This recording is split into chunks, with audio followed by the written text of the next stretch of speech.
ഞാനിപ്പോൾ സാന്ത്വനം ലൊക്കേഷനിലാണേ. അപ്പം ഞാൻ ശ്രീദേവിയായിട്ട് റെഡി ആവാൻ പോവാണ്. അപ്പോൾ എൻ്റെ കൂടെ റെഡി ആവാൻ നമ്മുടെ ഐശ്വര്യ ഉണ്ട് കേട്ടോ. ഇതാണ് ഐശ്വര്യൻ്റെ സ്റ്റിക്ക് പാലറ്റ്. അപ്പോൾ അവൾ ആദ്യം ഈ ആകപ്പാടെ ഇത് രണ്ടും മാത്രമേ യൂസ് ചെയ്യാറുള്ളൂ. അതിനാണ് ഇത്രയും വലിയ പാലറ്റ് എന്ന് പറഞ്ഞാൽ അവളെ കളിയായിക്കൊണ്ടിരുന്നതാണ് കേട്ടോ.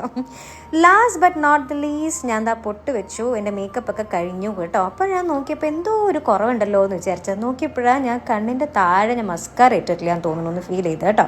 അപ്പോൾ ഇപ്പം ഇട്ടിട്ട് വരാവേ. ചടാ, അങ്ങനെ makeup done, sari done, hair done, അങ്ങനെ ശ്രീദേവിയായിട്ട് റെഡിയായേ. ഒരു കാര്യം കൂടെ ഉണ്ട്, ഇത്രയും വെയിലൊക്കെ അടിക്കുമ്പോഴത്തേനും നന്നായിട്ട് വേർക്കും കേട്ടോ. അപ്പോൾ പെർഫ്യൂം എന്ന് പറയുന്നത് എൻ്റെ ഒഴിച്ചുകൂടാൻ പറ്റത്തൊരു സംഭവമാണ്. ഇത് ST എന്ന് പറഞ്ഞൊരു പെർഫ്യൂം കമ്പനി എനിക്ക് അയച്ചു തന്നതാണ് കേട്ടോ. നമ്മുടെ സാന്ത്വനത്തിൽ തന്നെ അരുണേട്ടൻ ഇത് യൂസ് ചെയ്യണം കണ്ടപ്പോൾ എനിക്ക് ഇഷ്ടമായി എന്ന് പറഞ്ഞപ്പോൾ എനിക്ക് അവർ തന്നെ നേരിട്ട് അയച്ചു തന്നതാണ് കേട്ടോ.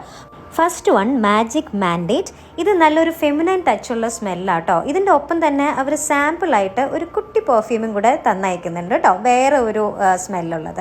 ഇത് സ്മാർട്ട് നൈറ്റ്. ഇത് ഒരു നല്ല സ്മെല്ലാണ് കേട്ടോ, എനിക്ക് പറഞ്ഞറിയിക്കാൻ പറ്റുന്നില്ല, അത്രയ്ക്ക് നല്ല സ്മെല്ലുണ്ടായിരുന്നു.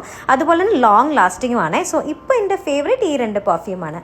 ഇത് മാത്രമല്ല അവർ കസ്റ്റമൈസ് ചെയ്തും തരും കേട്ടോ. സോ ഫോർ മോർ ഡീറ്റെയിൽസ് ഞാൻ താഴെ പേജ് കൊടുത്തേക്കാം, പോയി ചെക്ക് ചെയ്യാം. ഓക്കെ, അത്രയുള്ളൂ. ബൈ.